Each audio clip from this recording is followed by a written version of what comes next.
Cotton and peanut farmers got to take a look at the latest research in their commodities at the Research Field Day on Wednesday, September 8th, presented by the Georgia Peanut Commission, the Georgia Cotton Commission, and the University of Georgia Extension peanut and cotton teams. The event showcased current research supported by the commissions at the University of Georgia. You know, I think it's just absolutely logical because we don't have any peanut farmers or cotton farmers. We've got farmers that grow peanuts and cotton and maybe some corn and other things as well. Being able to come together and look at this, to have both the commissions involved, but just general farmers, is a great idea. Plus it allows us as commissions to look at things that we might be able to work together on and to seek out those opportunities. So I think it's a very beneficial opportunity for us. Well, peanut growers have been using the hull scrape method to determine peanut maturity, but research is now trying to find a better way to do that. Peanut producers are well aware of the hull scrape maturity profile method. It's been used for a good 30 years now as a guide for helping determine when a peanut field is ready to harvest, and it's served us very well. We encourage growers to use it in combination with a lot of other factors such as the equipment limitations, labor limitations, the weather. But it's been a great guide. But what we're trying to see is, from a physiological standpoint, is the peanut telling us something different. We're using light reflectance and the technologies involved there with light bars and NDVI. We're also going back to what cotton growers have used for years, the degree day model.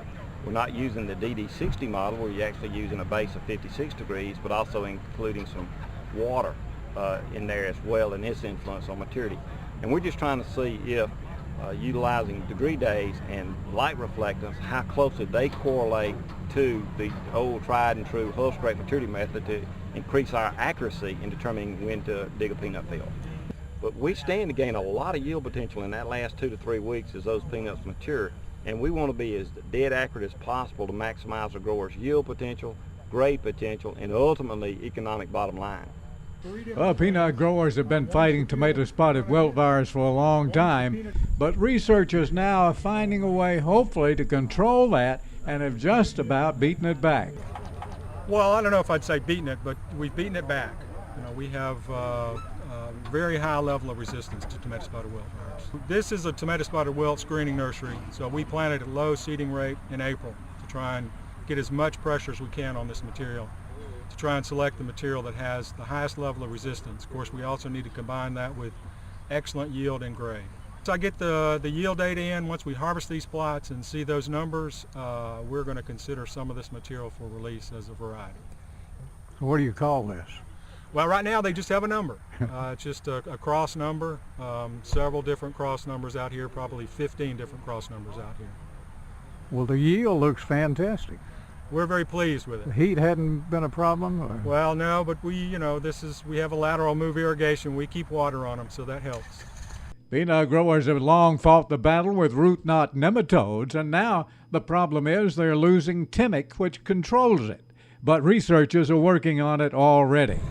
The loss of timic is going to leave a tremendous hole in our arsenal for peanut and cotton growers in Georgia, soybean producers in Georgia to manage nematodes. Fortunately in cotton we do have seed treatments like Vigdon and Eris. We certainly have telone in both cotton and peanuts, but timic has been a workhorse for 40 years, and to lose it now will require our growers to be more cognizant of the varieties they plant, more cognizant of the rotation that they practice, more willing to use excellent treatments that require a little more application technology like telone 2, and hopefully our breeders can come up with some new improved varieties that will help them with nematode management.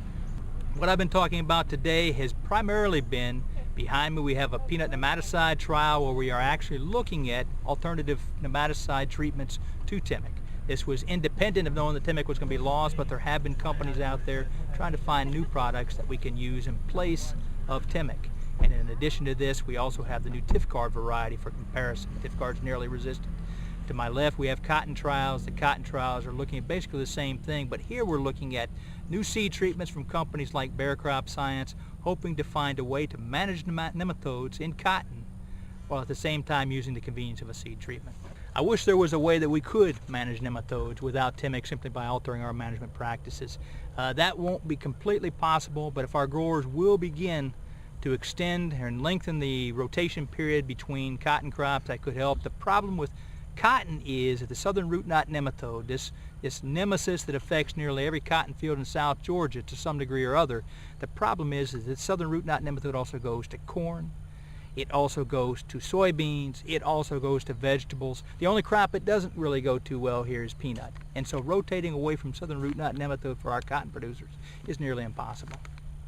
The sponsor's goal of this field day was to provide an educational opportunity for cotton and peanut producers, giving them the opportunity to pose questions directly to these researchers and interact with the Commission's board members and staff.